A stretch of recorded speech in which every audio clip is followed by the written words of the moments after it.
Hello, everyone, and very warm welcome to all of you. It's great to have you join today. Welcome to this final part of the GreenDeal-NET roundtable debate series on key issues in EU climate and sustainable governance that we're having this spring. The GreenDeal-NET is a Jean Monnet network that is co-funded by the European Union and brings together research and teaching to discuss the European Green Deal and sustainable governance in Europe. My name is Simon Otto. I'm a doctoral researcher at the Brussels School of Governance at the Vrije Universiteit in Brussels, and I'm very honored to be moderating today's roundtable discussion. In today's session, we're going to focus on the role of industry in the EU's pathways towards sustainable transformation and climate neutrality by 2050. And the focus on industry is because industry is not only at the heart of the European economy, but it's also one of the core building blocks of the European Green Deal and the EU's climate ambition. However, decarbonizing EU industry by the mid-century is not an easy task. It's complex, it's hampered by a lot of challenges, and is therefore one of the most interesting discussions that we have in the climate transition. To decarbonize industries, we not only need to increase our ambitions, but we also need comprehensive and proactive public policies and governance, including legislation and regulation, innovation, and incentives to shape markets and to reshape the markets in a way that we get rid of harmful incentives. And finally, we need technical assistance for the industry sector, such to implement new technologies and decarbonize. At the same time, the decarbonization of industries will have disruptions and potentially negative consequences across value chains all across Europe.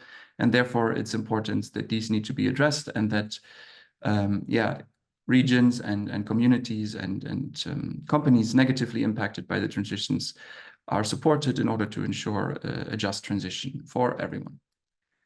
And today we will discuss these challenges and potential solutions to these challenges. And to do so, I am very delighted to be joined by three excellent panelists that will provide us with very valuable and comprehensive insights on the challenges and solutions to the industry transition in Europe. Before I introduce them, however, just a few very short remarks on today's format and some housekeeping rules. We will first have discussions of around 45 minutes with the three panelists and then open the floor for Q&As. And to do so, please post your questions in the Q&A box and we will then pick them up later. And then finally, please be informed that this meeting is recorded and will then be posted on our GreenDeal-NET website afterwards. Without much further ado, I now have the honor to introduce our three panelists. First, I'd like to welcome Emmanuelle Maire, who is Head of Unit for Circular Economy, Sustainable Consumption and Production at DG Environment of the European Commission. And her team at the Commission support the transition to a circular economy in the European Union from the DG Environment side. Second of all, we have Lucas Bertram, who is an economist at the Zoe Institute for Future Fit Economies. And he has a background in macroeconomics with a focus on the ecological aspects of the transition, and his research focus on the economics of the green transition, in particular, the role of fiscal policy, industry policy, and economic resilience. Also, a very warm welcome to you. And last but not least, I'd like to welcome Tomas Wyns, who is a researcher at the Brussels School of Governance at the Vrije Universiteit Brussels, and his research focuses on the industrial transition in Europe, Flanders, and the world, working at the intersection between public policy and as well as engineering. And before joining the BSOG, Thomas has worked as a climate policy officer for the Flemish government, for Climate Action Network Europe, and the Center for Clean Air Policy in Europe. Very well welcome to all three of you. I'm very delighted to have you here today at this roundtable. And to start with, I would like to pose an open question to all of three of you. And in its latest proposal for the 2040 target, the Commission proposed to cut greenhouse gas emissions by 90% by 2040 compared to 1990. And consequently, decarbonizing industry will be a cornerstone of achieving this target. And therefore, I'd like to pose the challenge to you. What, in your opinion, are the biggest challenges in this rapid decarbonization of EU industry, and what policies and measures are needed to do this? And I'd first like to ask you, Thomas, to start, and maybe you can also provide a brief introduction on where we stand with regards to EU industrial decarbonization and what are the main sectors that are relevant for that. Thank you. The floor is yours.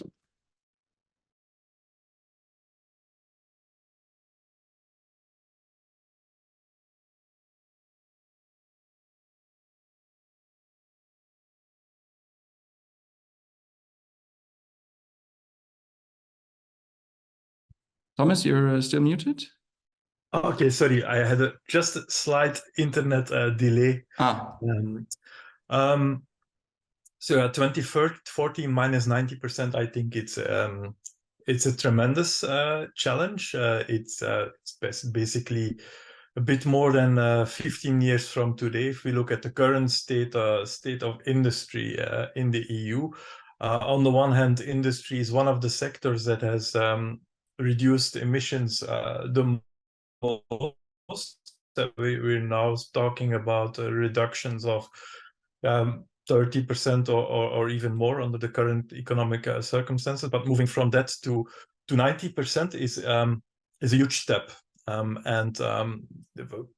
of the big challenges, of course, is that we need to deploy newer technologies. I think of hydrogen-based steel making, major applications of circular economy in plastics production, green hydrogen for fertilizers, and a major step in electrification of almost all heating processes in industry. While the good news is we know more or less what type of technologies should be deployed, it will take time to deploy them. Some technologies are not market ready yet, others are or are very, very close to. So it will come still with partially a major R&D effort. The second challenge is, of course, investments. And I think that is at this moment the most difficult part, in the sense that we see the current state of EU industry as basically non-investment grade in general, regardless of the climate circumstances. The state of EU industry, partially due to competitiveness reasons, partially due to international trade related issues, is not good. So the industry will not only need to invest, but it will need to invest in these new and likely more capital intensive installations. On top of that, there is the operational expenditure. I mentioned it before. A lot of the new technologies will be directly or indirectly electricity based. So that context, and it will need to be green electricity, of course, or low carbon electricity. So you will need a competitive electricity price for these new installations, these electricity-based installations, to be competitive, and also a condition that is not really fulfilled now everywhere in Europe. And the third element is infrastructure, and that's a bottleneck. So we will need CO2 capture, we will need hydrogen, we will need reinforced electricity, we will need new logistics for the circular economy. And while we see plans there, they are not being implemented yet at a large scale. And knowing that permitting, gathering the capital for these investments will take time, this brings the 2040 90% horizon very, very close. So honestly, at this moment, my assessments, 90% for industry, but actually economy-wide, will be extremely difficult by 2040. Or, yeah, of course, probably we will do some accounting tricks with negative emissions or with offsetting and so on. But in general, achieving 90% in 15 years will be extremely difficult at this moment with the current, let's say, investment climate and operational expenditure environment in the EU. Thanks a lot, Thomas, for this very interesting and comprehensive introduction in the state of industry. And I find it particularly striking that there's still a lot to do if we want to accelerate the decarbonization of industry. Next, I'd like to turn to you, Emmanuelle. And yeah, same question to you. What are the biggest challenges and potential solutions to industrial decarbonization in Europe? And maybe you can also focus in particular of the potential, but maybe also the constraints that the circular economy can bring to industry decarbonization. Yes, with pleasure. Many thanks for your invitation. Over the past years, our motto has been to mobilize industry for the circular economy, and we had a lot of work with industry, but also with policymakers, obviously, and NGOs. The circular economy is a way to tackle the climate change crisis, but also the biodiversity loss crisis and the pollution crisis. So we always speak about, three planetary crises where we need very concrete solutions to avoid the big impacts. When you look at the Global Resource Panel latest report, they reconfirm the impacts related to the extraction and the processing of materials. So they clearly say that this generates more than 50% of the climate-related emissions, but also 90% of the biodiversity loss and the water stress. At the same time, in this picture, we see that we have also great opportunities for the industry, because if we are able to design, products that last longer, that are based on production processes where we use much more recycled feedstock in the value chain instead of always relying on virgin material, are really great opportunities. So over the past years, we've been focusing on, waste and how to transform waste into new secondary raw materials, but also, most importantly, on making sustainable products the norm, and like this to develop, leading markets for green products on the biggest integrated market in the world, the European Union market, and also pushing for reforms to empower consumers in the green transition.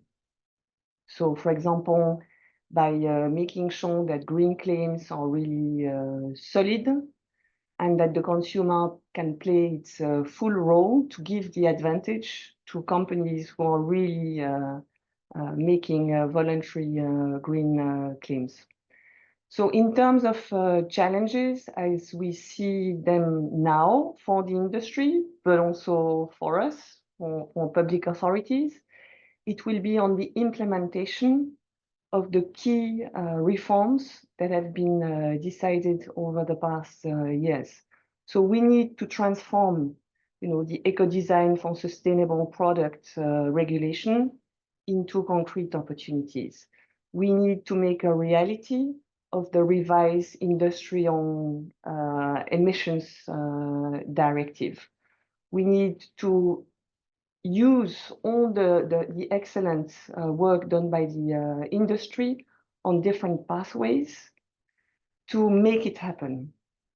And in addition to, implementing these reforms, we also see, as it was said by Thomas, the need to have more finance, finance directed, private finance directed to the companies who are really committed to the clean, circular and climate neutral agenda, but also public funding, which will be challenging in the current economic circumstances. So I would say, a lot of efforts have been brought at EU level over the past years to transform our economy, to go away from this linear economy where we, produce, consume, and throw away towards a circular economy. And now we need to make it a reality all over the Europe. Thank you as well very much for that. Yeah, very good to hear that we're making progress in this regard. But as you rightfully mentioned, I think the big challenge now comes in implementing these rules and seeing actually whether they deliver what they promised. Finally, I'd like to turn to you, Lucas. What do you think are the biggest challenges to the EU's industrial decarbonization, and what are maybe potential solutions to overcome these? Thank you. Thanks. Also, thanks for the invitation, and hello to my fellow panelists. I think the challenge is really, I would say, on the meta level, like a super challenge, which is that we don't only need the industrial transformation for environmental reasons, but it's also embedded into other contexts. So it's really high on the agenda of the EU at the moment, and will probably be very high on the agenda of the next Commission, because there are these different dimensions that we need the industrial transformation for. So on the one hand, we needed to decarbonize or to green, in a more broader sense, our industries and our economies. But we also needed, because the current industry, like with the current industry, there are huge concerns about Europe's current and future competitiveness, especially if we look at major competitors like China and the US. And last but not least, also the current industrial setup has made us quite dependent on other countries that in a new geopolitical world, we don't want to be dependent on any longer. So I think there are very strong different reasons for why we need industrial transformation. And that's why the need for an industrial strategy for Europe is quite high on the agenda. And I think what's really interesting is then, like, everyone agrees on that we need it, but like, how should it look like? What should it actually look like, the strategy? And this brings me more to the solution level, where I think what we need is twofold. On the one hand, I would say what we definitely need is more coordination on EU level. So at the moment, we have quite nationally focused industrial policies. And that's a problem, because on the one hand, it risks creating inefficiencies where national policies are mutually inconsistent. On the other hand, we really risk to not use the huge potential of the different regions that we have in Europe. So currently, not all regions have the same opportunities to contribute to Europe's industrial transformation, and that's also something that we risk not making full use of if we don't coordinate an industrial strategy on the EU level. So coordination on the EU level is one major point. I would say the other major point that I see is a focus on long-term competitiveness. Everyone talks about industrial competitiveness at the moment. We had the Letter report about the single market. We are expecting the Draghi report about competitiveness. But if you listen to the debate, I would say it's often a bit focused on short-term competitiveness. It's often about how can we cut costs, how can we cut regulation. And I would say at best, this would only give a short-term boost, but what we should be interested in is long-term competitiveness. And then we're talking about different things, because if we look at what has made Europe competitive in the past, historically, it's not really price competition, it's more quality competition. So Europe, if it wants to foster long-term competitiveness, should focus more on the quality aspect of competition. That means on, for example, technological leadership, but it also means green and social standards, because we know that green markets will be the markets of the future. If you look at what China is currently doing, they are not focusing on the sort of dirty markets. They are focusing on the green markets, on solar, on wind, on batteries. So in terms of long-term competitiveness, actually high green standards, I think, are quite beneficial, and that's what would make Europe competitive in the long term. So I would say focus on long-term competitiveness and coordinate on EU level instead of competing against each other on national level. That would be my ideas for solutions. Thank you very much. That's already quite hands-on, and I particularly like your notion of long-term competitiveness. And I think that's a very valuable point to make. And as you rightly said, the focus is always on short-term reducing burdens, but actually, as you rightfully said, our strength lie in the quality and making green standards and green products that lasts. Then maybe coming back to you, Emmanuelle, how can the circular economy, building on what Lucas just said, help to strengthen this long-term competitiveness of the European Union, and maybe also help to get rid of our dependencies on the imports of raw materials and others? If you could dive a bit deeper in there, that would be great. Exactly, with pleasure. For now, if you look at the figures, we are using only 12% of recycled materials in our production processes. So this means that we are relying 88% of the time on raw materials. And those raw materials are very often, notably for critical raw materials, not in the European Union. So we see an industry sees a great opportunities in making sure that we can, keep the materials for as long as possible within the European Union system. So for this, for example, we've been working on waste shipment, to avoid exporting the waste, which is also secondary raw materials, and to avoid exporting the waste challenges in terms of health and environmental damages abroad, and building, within Europe with more shipment of waste also within Europe, to make sure that we can build also these industries and get the secondary raw materials we need. And again, if you look at, for example, more specifically, the critical raw materials, among the objectives of the Act, it is really to recover much more of the critical raw materials and inject them so that the European Union is more resilient. But in a way, the same applies to plastics. We've been pushing for the circularity of plastics a lot.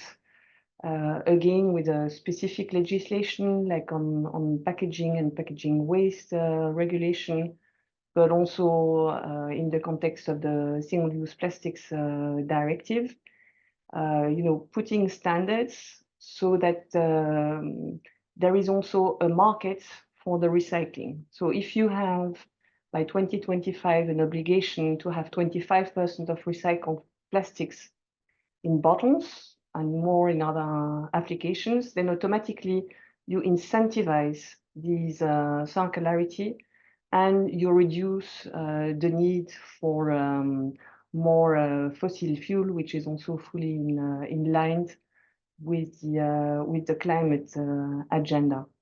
So again, we really need to build much more this market for secondary raw materials in the production processes. And this is recognized by the industry itself. It is recognized by the heads of state of the European Union as circularity as one of the 9 pillars for the long-term competitiveness of the European Union. And again, heads of state and government, again in April, they have been calling for a Competitiveness Act, and they rely very much on the need to enhance our efforts on circular economy, and also factoring in the bio economy. So this is also a critical angle for the top leaders.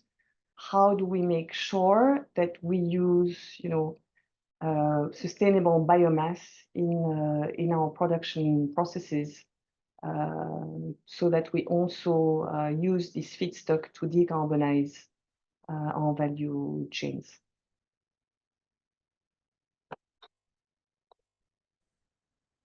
Thank you very much for that. I would like to go back to you, Lucas. The second challenge, or the first solution you mentioned, is more coordination at EU level. Could you elaborate a bit on that, how this could look like, also keeping in mind the limits that we have at EU level in terms of industrial policy, and also how more coordination could help to strengthen our industrial competitiveness in the long term. Sure, thanks. Maybe to start with the second question, because I think this really explains why it's so important. I just think there's a lot of untapped potential in Europe that we don't really use in the best way at the moment. Just to give an example, I think 60% of the installed solar capacity in Europe is installed in Northern Europe.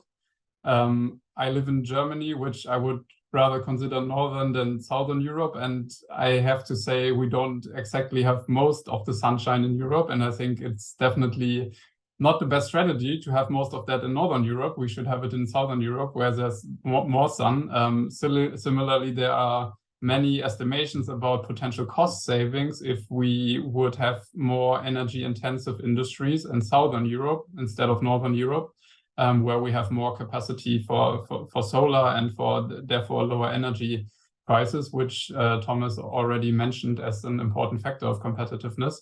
So I think there's definitely a lot of potential that we should untap. And then to your first question, how to do that? I would say a very important step would be agreeing on what are strategic industries for which we need more European coordination.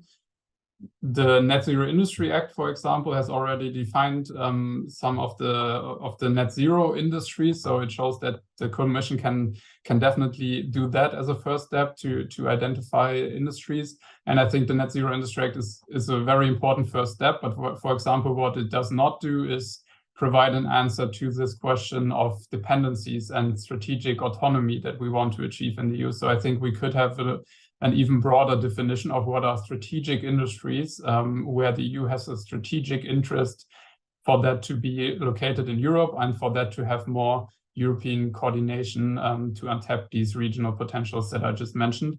The second step would be identifying these potentials that I just talked about. So really understanding for each of the industry, what is the potential of different regions? What is needed for this industry? Do we need, is the major factor here energy prices? Then maybe we should try to incentivize Southern European countries to develop these industries. Is it more about skills, technology? So really depending on what we need, we would then have to set some incentives for using this potential.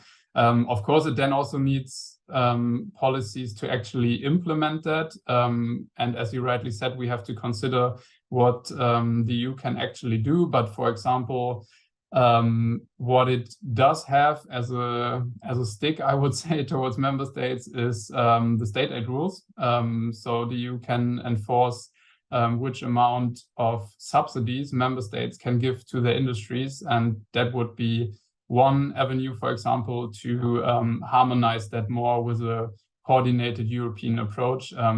There's a number, I think it's like 77% of the subsidies that are handed out to companies in Europe in the past years have gone to companies in Germany and France.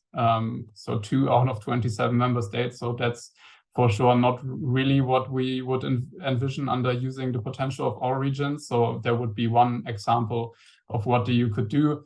Another one, which is politically a bit more challenging at the moment, would definitely also be more EU level funding. So if you want to improve the situation that only France or mostly Germany and France can hand out subsidies, then state aid rules can be one tool to harmonize that. But what you also need is then actually the financial capacities for the member states that do not have these capacities at the moment, so that they can also support their industries. And for that, we would probably need more EU-level funding that can then also go to the other member states that don't have the same financial capacities as, for example, Germany and France at the moment. Thank you very much. Very interesting considerations on that. And I hear in particular that, as we mentioned already before, the industrial decarbonization will cause shifts across Europe, which potentially consequences beyond the sector as such. And then at the same time, I also heard from many of you that funding is an issue. So I'd like to talk a bit more about that, because it seems to be one of the core challenges to speed up the transition is not necessarily that we need more regulation, but that we need funding to implement the technologies and to accelerate their deployment. So I'd like to turn to you, Thomas, for that question. How do you think we can make available more of public and also private finance for the industrial transition in Europe in the very short to medium term? Right. Thomas, are you there? I think you're... now you're back. Yeah. Every time you ask me a question, my internet slows down. I don't know whether it's connected, but I got your question. But let me first come back a little bit to the circular economy part, because it's an issue that as a researcher has been frustrating us quite a bit. So in the EU, we have excellent energy and CO2 measuring tools, models, balances. We are missing that for materials. And there's anecdotal evidence that, for instance, in Flanders, we actually don't know where a significant part of our plastic waste goes. And this is from a region that is like being top runner when it comes to, let's say, separate collection and recycling. So I don't think we can have any serious ambitions when it comes to circular economy without an integrated material balance for the EU, and preferably integrated with an energy balance, because we know in the future circular economy and energy and materials, there will be a crossover, and materials used as an energy source and vice versa. So that's an important requirement. And the second part is that we are not including all the externalities of plastic. And it's an issue because secondary or recycled plastic production is just too expensive. And even with the carbon prices we have today, or the ones we see in the future, that gap is never going to be closed. So we will need basically a tax of around 1,000 euros per ton on virgin plastics to close that gap. We need some serious instruments there to really get the ambition going. Because from the research we've done, the research other institutes have done, I think of material economics, for instance, or the Ellen MacArthur Foundation, circular economy, material efficiency will play an important role in meeting 90% or climate neutrality targets. So this is really this missing link we need to address very, very soon. And when it comes to funding, indeed, we will need the combination of public, private funding on all types of levels. What we see currently as a bit of a barrier in the EU is that accessing funding can be rather cumbersome or difficult. Think of, for instance, the EU ETS Innovation Fund. Next to the administrative element, which is there's also a high competitive element, a fund that is too small for the demand that exists. So in that sense, I'm a bit jealous of what the US Inflation Reduction Act does, and it works really. It's basically a tax reduction instrument. If you invest in CCS or you invest in renewables, you get a tax break, and the tax break is set as such that your production becomes competitive to incumbent technologies. It even goes that far. If your tax break is basically bigger than your cost, you get money back.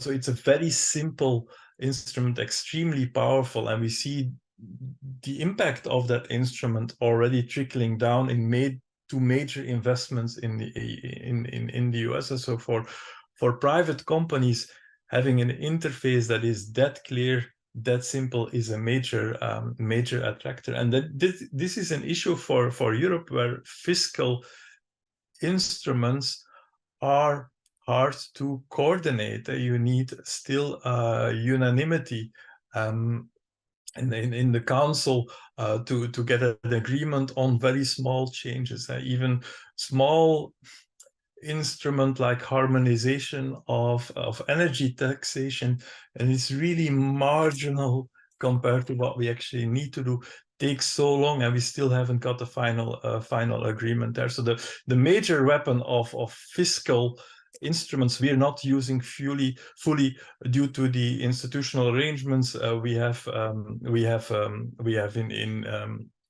in Europe. Another element, and again, it's the EU shooting itself in its own foot, are the fiscal rules for public authorities, for member states, which are extremely strict. And of course, you need to balance your budget. You can't have too much debt, but it is in the context what we currently have of major geopolitical crisis, major trade crisis, a major climate crisis, a major investment climate.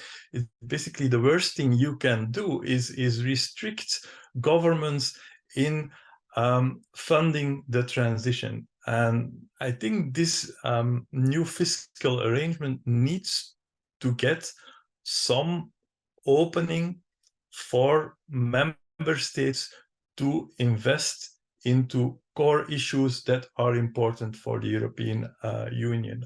If we don't do that, we can forget our 90%. And again, we will be in a situation such as Lucas has described, that the member state with the most financial leeway will use the block exemptions in state aid and support industry or other sectors big time, while the member states that might have, let's say, efficiency due to location or due to favorable renewable energy costs might not be able to do that. Thanks a lot, Thomas, and for raising these two very important and very pressing points. I'd like to dive a bit deeper into both of them. First, Lucas, I'd like to ping pong back to you as Thomas basically closed on saying that we need more public finance and we need more space for member states to also finance their own industrial decarbonization. But at the same time, there's several member states are severely constrained by how much public money they can raise. What do you think are potential solutions to address this gap? How can we make sure that there's more public finance available for industrial decarbonization across all of Europe and not just those member states with the deeper pockets? I really wish there was an easy answer to that. It's politically very contentious at the moment. So if we talk about things that I think in general should happen, but might not happen politically, then I agree with Thomas that it would be less strict fiscal rules that at least allow for investments that pay off in the future, or for more investments. But the reform of the fiscal rules was just agreed. It's not going to change. Fortunately, I think there are some other things or some other options that we could consider. So even with strict fiscal rules, you can still try to improve the sort of the quality of your budget. So I think in the EU there's still like 40 or 45 billion per year that's going to harmful subsidies that are harmful to nature. So if we want to achieve our environmental goals, then we need to get rid of them anyway, and that would also free up some money that we could use. So that's something sort of the opposite, but with the same objective would be green taxation. There might still be potential for environmental friendly taxes that we could introduce. There are other quite interesting and innovative ideas, in my opinion. Mariana Mazzucato has, for example, proposed to sort of claim back some of the public money that we give to companies if they are successful. So we talked about the need to support certain industries, for example, and then if a member state supports a certain company, and because of that public support, the company makes a lot of revenue, then you might consider taking some of that back. Of course, you need to remain the right incentives for company, but I still think there could be some potential in that. So I think as long as we don't have more leeway in terms of fiscal rules, we need to be a bit more creative with these solutions in terms of improving the quality of public budgets. Thanks a lot for that. That's already some very innovative solutions, but at the same time, I also take from that there's still a lot of discussion and work that needs to be done, and I think this will probably also be one of the core tasks for the next incoming European Commission, as such. Then, Emmanuelle, I would like to turn to you also with the same question of how can we increase the finance available for the transitions, but also I would like to hear your thoughts on what Thomas said, the standards for raw materials, for sustainable raw materials, in particular with regards to plastics. How can we ensure there that we have a robust and informative framework that takes these aspects into account and yeah, also takes into account the externalities and the cost of these externalities when producing these raw materials? Yes, maybe first of all to point on the positive experience that the European Union did over the past years in terms of funding. When we have been confronted with the post-COVID crisis in economic terms, at that point in time, I think that we've been bold in raising the money in the context of the EU next generation to make sure that the money in terms of grants and loans would not go only to the states which have the ability to fund their industries, but that we would have a real EU plan in addition to the traditional budget of the European Union. And this, very often we forget to say. We speak a lot about the the US reforms, but we had it even before that by leveraging again the EU budget and with discussions at top EU level again to launch EU Next Gen. And this money is going, at least 30% of it is going towards the green transformation.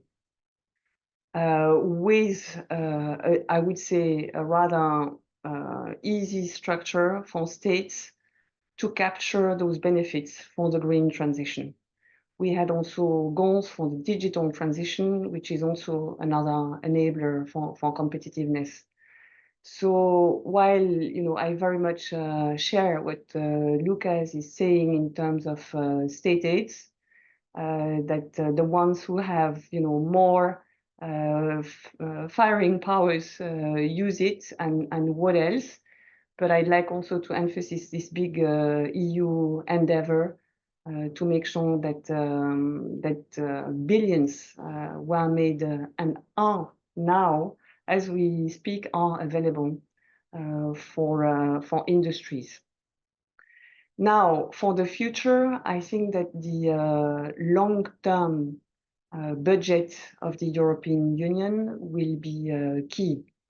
You know that we don't operate only with a yearly budget for the European Union.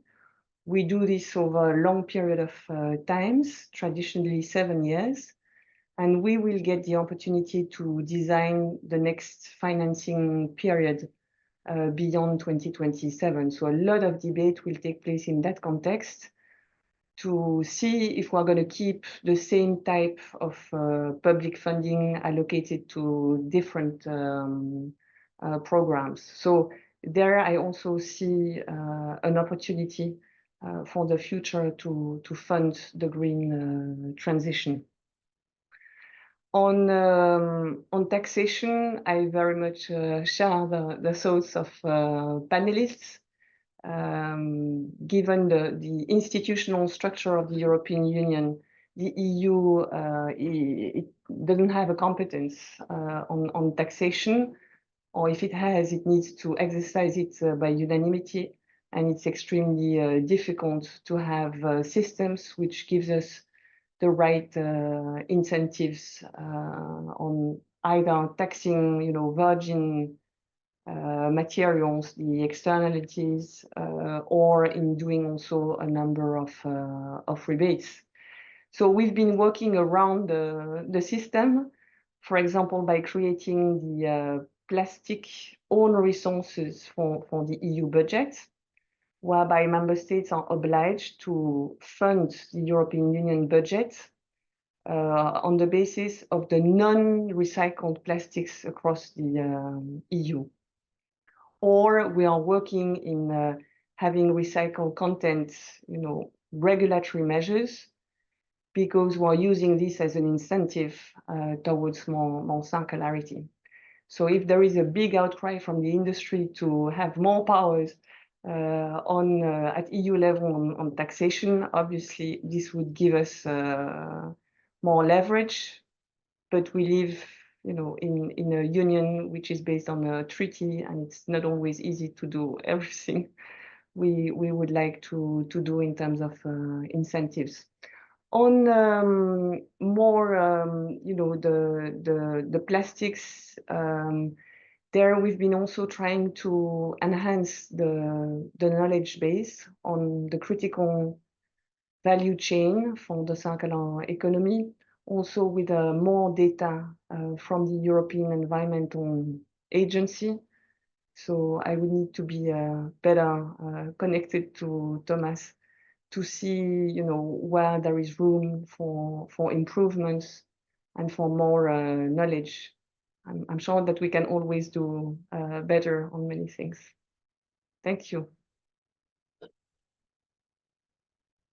Thank you very much for that. And yeah, also thanks for highlighting actually what the EU is already doing on finance, and that this is substantial and that we should not forget. I think this is often very much forgotten in the debate about international competitiveness, in particular what is happening in the US and China. And it also shows that maybe the EU has a very, very different approach than other countries due to pragmatic reasons in the institutional structure, but also maybe other things. I would like now to turn to the sort of international dimension of the industrial decarbonization, since it's already come a lot. It's there's a lot of talk about industrial competition. Now suddenly everyone is again doing industrial policy, which was once named the policy that shall not be named as such. However, industry, and in particular talking about bigger industries, talking about raw materials productions, is already an inherently globalized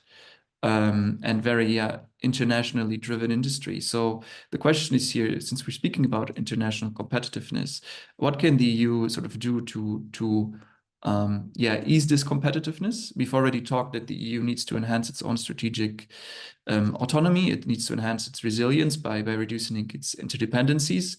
But is there something else the EU can do to enhance, well, its own competitiveness, but also maybe to ease the international tensions that have come around with through this increased industrial competitiveness? And I'd first like to pose the question to Thomas.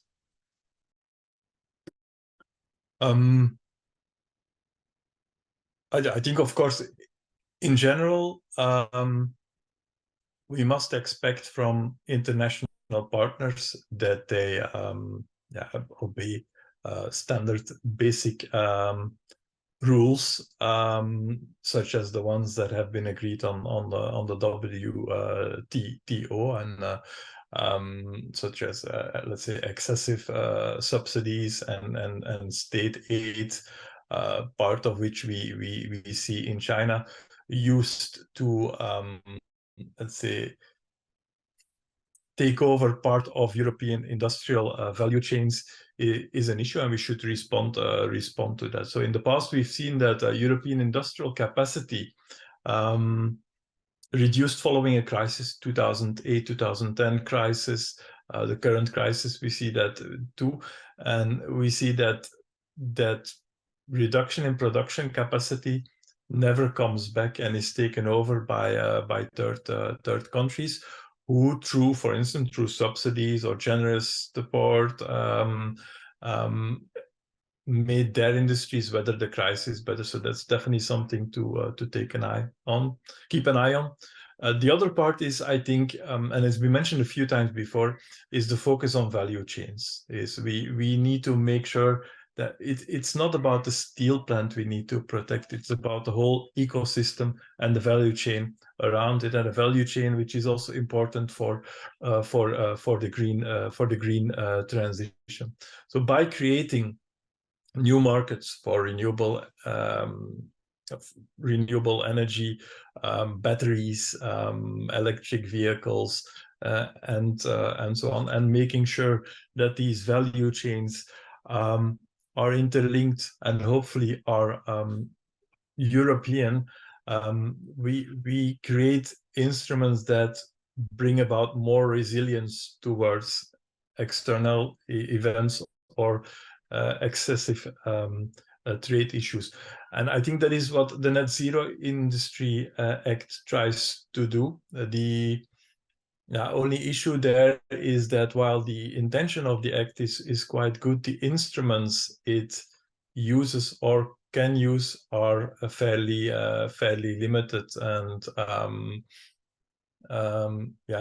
in some regard just limited to a coordination role by the EU. So I think we need some more solid work there on other policies that could enable the creation or maintenance of resilient EU value chains, including the basic material industries, the extractive industries that support these value chains. Thank you very much for these considerations or these thoughts on the international dimension there. And you mentioned that the EU should sort of make sure that other countries adhere also to international standards and as such. And I would just like to quickly follow up, how can the EU do that? Well, a radical idea would be to apply CO2 standards on basic materials. We're doing that implicitly with the carbon border measure adjustment measures.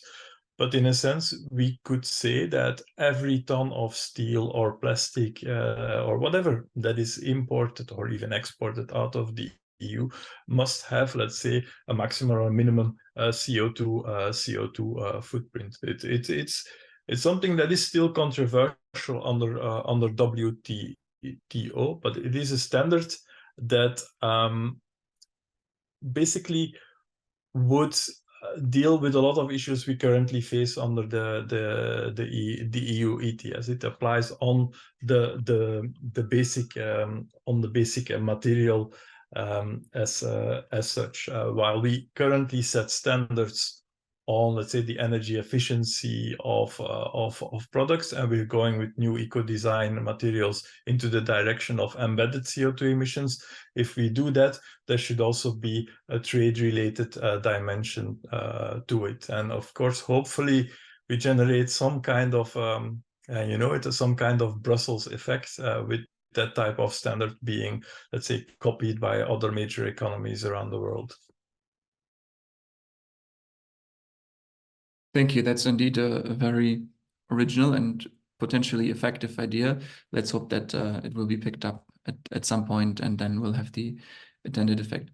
I'm just looking at the time, and we are almost due for the audience questions. So this is a short reminder for all of you listening that if you have some questions to our speakers, please post them in the Q&A, and then we will pick them up shortly. Before ever, I'd like to just very briefly touch up on the topic of the just transition. And because we've talked a lot about that there will be disruptions across value chains within Europe, and that there might be potential relocation of industries maybe towards more the southern part of Europe, where there's more abundant and cheaper renewable energy. And Lucas, I would like to ask you, what can we do to mitigate the negative side effects of that? So what can we do for those regions that will be sort of deindustrialized, and how can we sort of help them to transitions while the industry moves away? Yeah, thanks. I think we can do that exactly by this coordinated European approach that I mentioned, because I mean, if we look at the status quo, I think that's not exactly fair in terms of just transition, because it just means the member states with the highest financial capacity, they can perform their national policies, try to onshore as many future fit industries as possible. And that will be detrimental to other regions. So I think in itself, the concept of doing it coordinated on the EU level is already helping with that. Of course, it won't be sufficient. This is not to say that this will solve all regions' problems. So I think what we need here is definitely quite a proactive management of this job transition or the just transition. When I look at what's happening in many member states, Germany, for example, I always get the impression it's like it's not really proactive. Like politicians are a bit afraid to talk about the job changes that are coming, and then it's sort of ignored. And I think what we really need is a proactive management of this transition.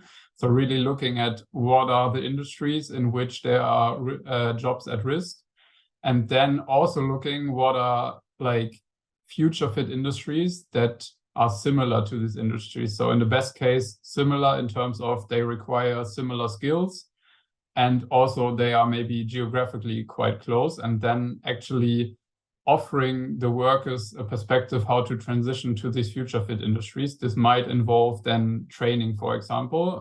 Skill training will be quite important.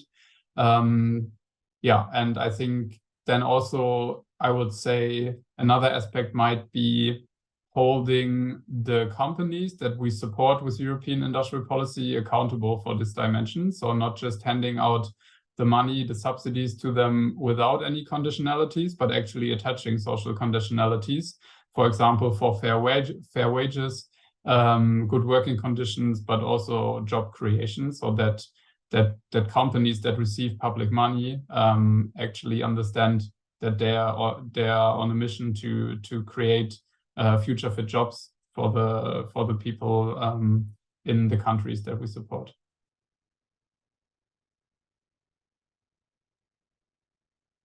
Thank you very much. I particularly like the conditionality aspects, which I think is also quite a strong component in the IRA, and has led also there to sort of bring this really strong workers and transitioning dimension into it from a regional dimension. So thanks a lot for bringing that in. Finally, Emmanuelle, I would also like to ask you what the Commission is doing to support the just transition, and in Europe, if you want to answer on these questions as well briefly. Yes, so I mean, first of all, clearly for the just transition, we need to keep our industries as much as possible to attract new industries. I mean, again, here we are in competition with major blocks, but we also have a lot of advantages within Europe in terms of the single market, in terms of the stability of the economy, in terms of the skills of the people. So we should never undermine, the attractiveness of the European Union. And again, we need absolutely to keep our industries because they're also complying with certain standards in the European Union. And if they would be elsewhere, maybe the situation would look different. So it's also, better for our environment. In terms of transformation, we also have a lot of experience within Europe. We went through very difficult restructuring of entire regions.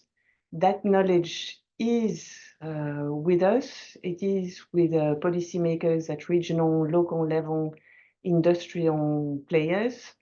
And we need also to keep this in mind, not being afraid of that transformation and investing in the key sectors. I mean, we've mentioned the net zero industries, where you have a lot of activities there, but it can be, in the value chains on circular economy that I have mentioned, be it plastics, construction, again, batteries, cars, and so on. There is a lot of mobilization also of funding in the European Union. And again, this funding is available now as we speak. In certain member states of the European Union, they have even difficulties in mobilizing the funding which is available at EU level, for example, in terms of cohesion policy. So it's also, a reminder that industries can also, go to a number of states who do have, the public funding capacity through regional policy of the European Union, through EU Next Gen, to make it happen. So we do have a lot of advantages in the European Union for this transition. Thank you very much. And I think you highlight that there's already a lot that is being done, and that is very true. And I think this brings out this need for more coordination aspect that Lucas also mentioned, because we have a lot of experience in doing policy. We have a lot of experience in regional development, have a lot of history also in transitioning regions. But I think by coordinating better and in a more strategic way, it can help to really leverage this potential and help to learn across the regions. Maybe if I can on this, do a lot of Yes, please. of publicity, because a lot of things can be done through the policy making in terms of coordination, no doubt. But a lot of things are happening directly between industries, stakeholders, banks, regions. And so for the circular economy, what we've been putting in place is the so-called circular economy stakeholder platform. It is done by the European Commission and the Economic and Social Committee, but it is for stakeholders, so that if you have something to say, if you're looking for expertise, experience on circular economy, whatever the sector, wherever in Europe, you can look for partners also and team up. So if you Google circular economy stakeholder platform, that's also a good way to embark in these transitions and to share knowledge. Thanks a lot for highlighting that. Sounds indeed like a very useful resource to enhance circular economy across Europe. I would now like to turn to the audience questions, and the first one I'd like to pose is the question of sufficiency and reduction of demand. We haven't really talked about it in detail, but it's mentioned in the chat that this is one of the core pillars of industrial decarbonization. And since it's been particularly directed to you, Thomas, I'd like to briefly say, do you see any opportunities for sufficiency solutions, demand restriction strategies in the European Union? What is the potential, and how can we maybe leverage this? And then, Emmanuelle, if you want, maybe you can also briefly touch upon that after Thomas. I see Thomas has I ask him a question, his screen freezes problem again. Now you're back. Yeah, I'm sorry for that.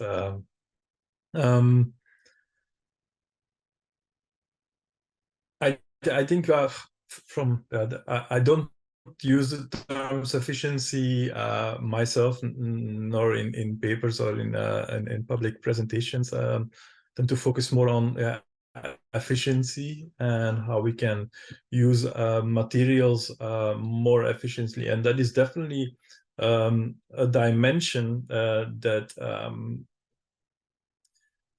I think that is still missing in some of the policy initiatives we see. To take, for instance, the example of cement or concrete, and we can capture the CO2 of cement production. We can use alternative cements and so on. But the major factor in cement use in Europe is over design or waste in the use of cement.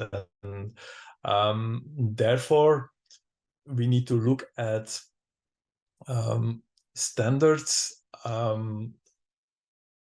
of, say, the implementation of building codes, and it's not easy, because we're dealing then with construction firms, with architects that tend to be over careful and sometimes over design. Let's say non-supporting structures that get the same amount of cement and steel than supporting structures. So at that point, to be quite these things. And the same again with packaging. Packaging is essential, but over packaging essential for, let's say, food safety. But over packaging is then again an issue. So we're treading here on areas that are extremely important, but when it comes to implementation, also very difficult to implement. And coming back again on a point I made before, if we do not have a very good up-to-date material balance of the major materials used in the EU, and I think of steel, cement, plastics, the main non-ferrous materials, fertilizer, and so on, including the material stock we have in EU, it will be very difficult to implement policies that relate to sufficiency. And then maybe another dimension, I think there the EU has made some steps in the right direction. It is things like the right to repair, the obligation of producers of electronics to maintain software that the product stays viable for a much longer time. And I think we should go further there, knowing that electronic waste and, let's say, the cycle of consumption there, upgrading your phone, upgrading your laptop, will keep going. So we need to definitely push back there towards, let's say, the main producers of these instruments, which are mostly, let's say, Chinese and American. Thank you very much, Thomas, for that. I would like to then go straight to Emmanuelle with regards to increasing this material efficiency and this overuse of such materials. What is the Commission doing there already, and is there maybe something more we can expect in the future? Yeah, maybe to come back to the initial question, which is on sufficiency, because sufficiency, we saw it for the first time, if I'm not mistaken, at EU level in the context of the energy crisis, where we had to reduce drastically imports of gas from Russia. And we had to coordinate on our economic policy in extreme circumstances to, reduce the consumption for industries, household, and so on. And so I think this was, in my view, the first time that we spoke about sufficiency, and that it was possible for policy makers to have these goals. Now, in terms of materials, we have it again in the global outlook report, resource outlook report of February, March of this year. Again, calling for more circularity, but also calling for sufficiency, and sufficiency meaning also reducing the use of the resources in the system. And I think this is for industries and for businesses a very, very important call to hear. And also, in my view, that should be the driver for future business models, that they bet on these circular business models. They bet on, selling a service rather than the ownership of, goods that are short-lived, that are not repairable, that will end up in waste, and where most of the time you cannot dismantle these waste to make new materials again. So there is really a need to shift this in the industries, in front runners, and well beyond. What we were referring to construction. This is a very good example. Instead of constructing more, why don't you renovate, which has been also the entire focus of what we've been doing. Because again, the material that you can save by reusing the existing stock is absolutely huge. So what will be more tricky is sufficiency in terms of lifestyles for people. There it's much more difficult because it is also for citizens to decide how they behave.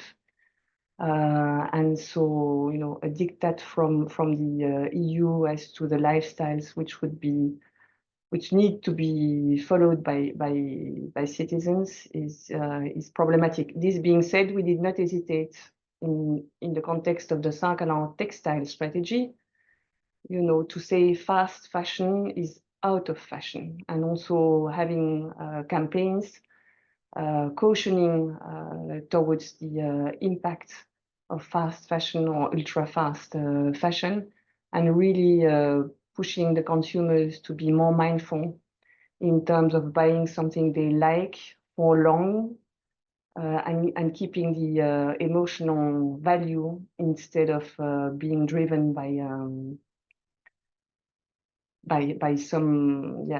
some big consumption practices. So let's see what the future brings on this, but sufficiency is an important matter in the debate. Yes. Thank you very much. And I like particular your notion or comment on shifting business models and sort of reinventing the way we shape our markets and our behavior as well, which then might also enable consumers to make more environmental friendly and sustainable choices, because often it's easier said than done to adapt your own behavior if you're not given the right tools at hand, let's say, so to say. I would like now to shift a bit more on a more overarching level, also in regards of how we can change the system as such, and ask a question to you, Lucas. There's still, and I think you mentioned, or someone mentioned it earlier, I think it was you, that there's still a lot of environmentally harmful subsidies. And is it politically, realistically to sort of reduce them, to get rid of them in the short term or in the medium term, or is this just something which is so inherent in our system that it will be very difficult to change? And how can we go about to change them and use this public money for good rather than for bad to the environment? Tricky question. Unfortunately, I can't look into the heads of all the politicians. Not sure which is most feasible, but I would say what would help to increase the feasibility is, again, European coordination, because environmental concerns are very often, especially if we talk about climate, global concerns. So climate is a global phenomenon. And for example, carbon pricing worked in the EU because we managed to that all countries agree on it. And if we coordinate environmental policy on the European level, it's much more effective and also much more feasible than when we do it on the national level. So I would say also removal of harmful subsidies should be coordinated on European level. Maybe to give an example, I think the tax exemptions for the kerosene that is used in planes, I think it's this is also something that should be coordinated on the European level, because again, if only a national if only a member state does that, then it might be afraid of some competitiveness effects compared to other countries, and then it might be afraid that airports in other countries are preferred by customers because flights will be cheaper there. So this would be one example of why it could make sense and could make it more feasible to coordinate it on the European level. So I think that's again something we should do to increase its feasibility. Right, thanks a lot. Indeed, links us back to the approach of more coordination and sort of rethinking the way we do industrial strategy across Europe. Sorry, I'm just looking at the question at the same time. There's one question which I find quite interesting to Thomas, that writing the revised EU ETS directive means that we will have zero emission allowances by 2039, so in 15 years already. This will require a radical shift sort of in the industries, but at the same time, there hasn't been any major pushback towards this notion of rapid decarbonization under the ETS for industry and power. So the question is, why do you think that is? Is it because the industry believes that they can deliver this so quickly? Or is it because they are biding its time and will look or sort of try to push back when the next the next revision is due for the next round of climate updates, or is there another reason you can imagine why so far they have seemed to accepted this? Yeah, industry has mostly accepted the 2050 net zero target. I think every major industrial sector in Europe now accepts and even advocates for that. When it comes to the 2040 target and ETS target and the new 90% target, I think the responses are more mixed.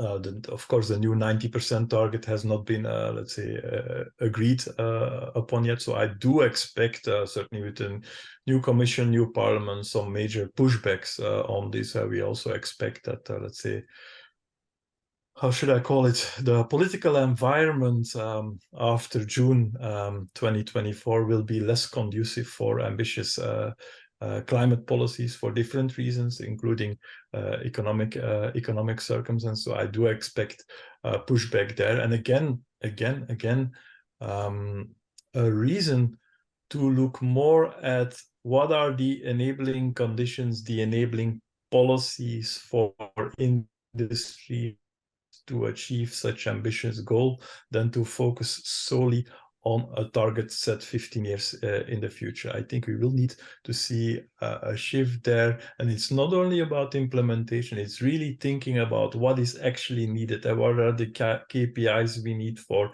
annual investment in Europe, in these industries, in infrastructure, issues related to operational expenditure and so on. That's something that needs to become very high on the political agenda, because at a certain moment, reality is going to conflict with the targets. And if that breaks down, there is a risk we lose more than what we want.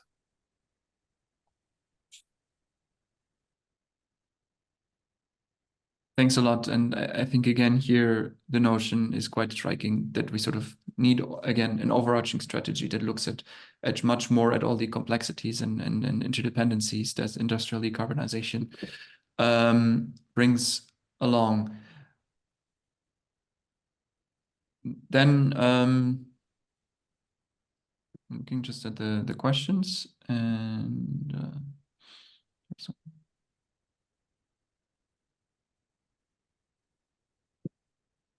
there was one question linking back to the question on international cooperation and trade policy as well, and I think we touched upon a bit, but I'd like to raise it openly. Do we need a different trade policy as such? Also keeping in mind that our current trade policy not only contributed to deindustrialize in Europe, but also to sort of outsource a lot of the emission-intensive productions that we have. And what do we need to do in order to sort of make it more sustainable? And how could such a trade policy look like? And then directly attached to that, there was also a question addressed to Emmanuelle, how the Global Plastic Treaty could play a role in the negotiations on the decarbonization of plastics as such. So I don't have anyone directly I'd like to address it. So anyone who wants to take the floor, please be my guest. Maybe I'll start and let's see, because these are big issues indeed on trade policy. I mean, clearly, trade policy is a tool that gets us closer to key partners, and we need it. Huh? We always need to reinforce also the trade ties. This is part of what makes also Europe a strong economy. So, but this being said, I think that trade and environmental policy, climate policy always need to go hand in hand. And when I look at what has been done over the past years, there is a combination of these.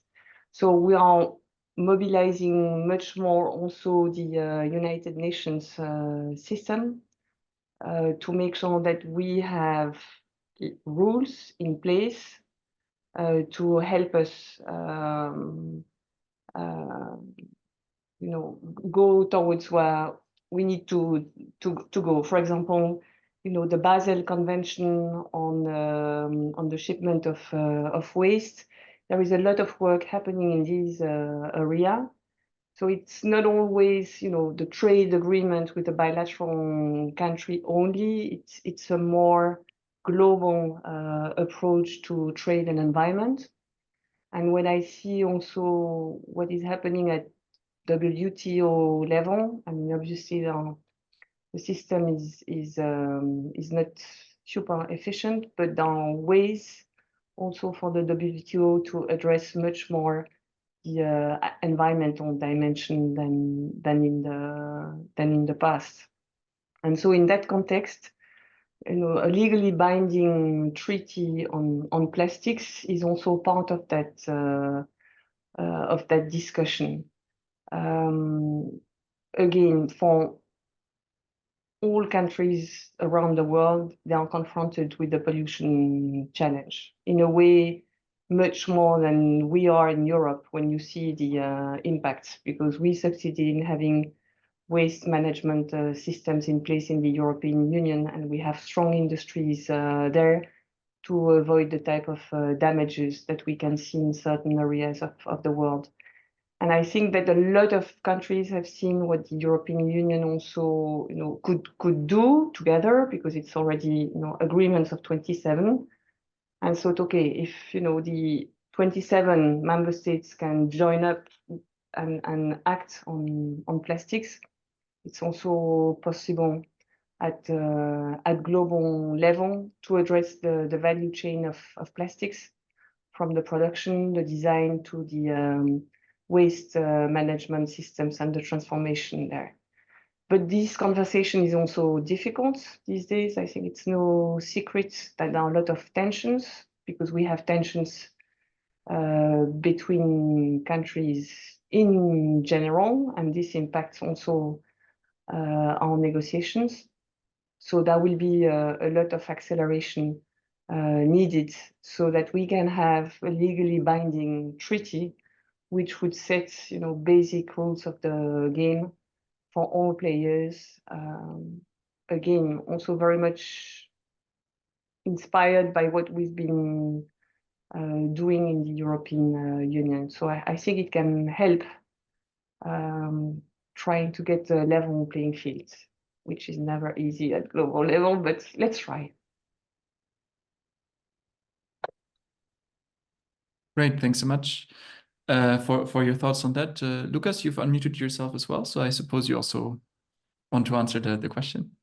Yeah, I just think the question is excellent, because it really speaks to an important and quite tricky dilemma, which is that we cannot increase our competitiveness without harming the competitiveness of others, because it's a relative concept and we always measure our competitiveness compared to others, and the world as a whole cannot get more competitive. And I think this also shows the limits of the concepts of competitiveness. And I think if we look at trade, we definitely, there's definitely room for improvement in our trade policy, I would say. So in the past, it has been quite focused on extracting resources from developing countries, for example, which on the one hand is often environmentally harmful, but also hampers the economic development of these countries, because it makes them dependent on export earnings without really allowing them to establish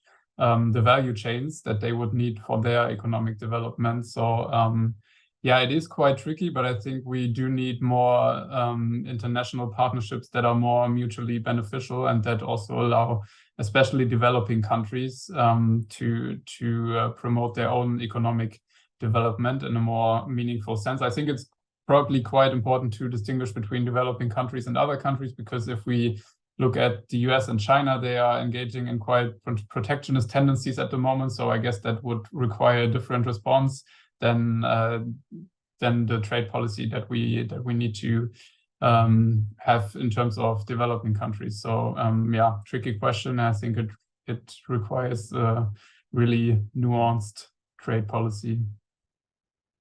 Thank you very, very much. It's yeah, a very interesting topic indeed, the trade policy. Unfortunately, I don't think we can dive deeper into that today, but it would certainly make up for a very interesting follow-up discussion in the future, maybe for the next roundtable series. We are almost out of time. I would nevertheless still like to give you each just 1 minute for some closing reflections. Yeah, just broadly, whatever you think on the future role of industry in, or the path of sustainable industry in Europe. Are we heading on the right track, or do we? What should be the primary focus in the near future? Just very briefly. And Thomas, maybe you'll go ahead since you haven't spoken in a few minutes. Maybe one positive point compared to let's say a decade ago, talking about deep reductions in industry was looking more like science fiction at the time. Now we have at least 3 major economies in the world, EU, China, and the US, engaging in this type of investment, engaging in the R&D, engaging in the infrastructure, and there is a competitive edge that is coming there. So in that sense, that is some good news. Thanks indeed very much. Lucas, you want to go next?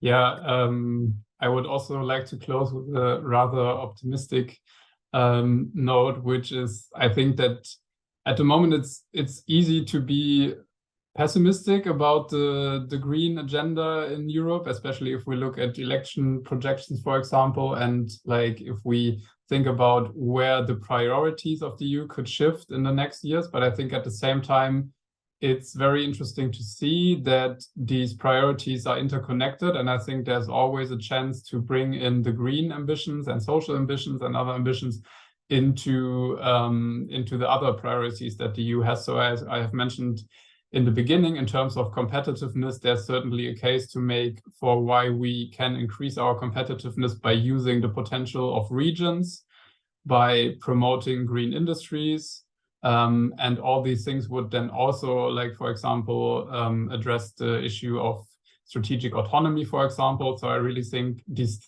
things are very interlinked, and a good industrial strategy or industrial policy in the EU can I think address the most pressing priorities while still integrating the green and social and other priorities that we don't want to lose sight of. Thanks very much. And last but not least, Emmanuelle. Thank you. Look, I think that we are facing big challenges. It's no secret. Again, climate change, biodiversity loss, zero pollution.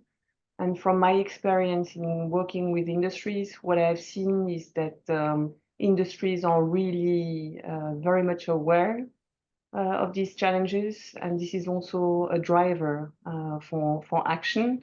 And it is seen also as the way to remain competitive.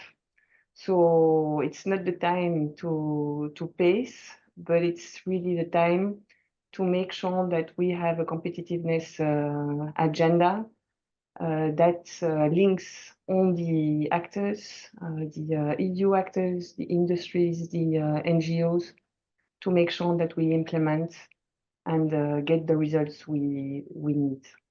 Thank you. Thank you three all very much for these positive closing statements or remarks. I think it really is important to highlight that we've come a long way, that there is a dynamic, and that there's many things we can do to speed up even more the transition that is already happening as we speak as well. And with this, I would like to thank especially our 3 panelists today for taking the time and coming together and discussing this very important and very contemporary issue with us today. I'd also like to thank the organizers of this panel at Ghent University for organizing this and inviting me also as the moderator. And finally, thanks to Jess from GreenDeal-NET for organizing this event from the technical aspects and for guiding us very smoothly through this webinar today. And if you want to find out more about our work at the GreenDeal-NET, or about the other roundtables we had, you can visit our website at GreenDeal-NET.eu. So thank you all very much for joining us today. It was a very interesting and discussion, and I've certainly learned a lot. So thank you all. Bye.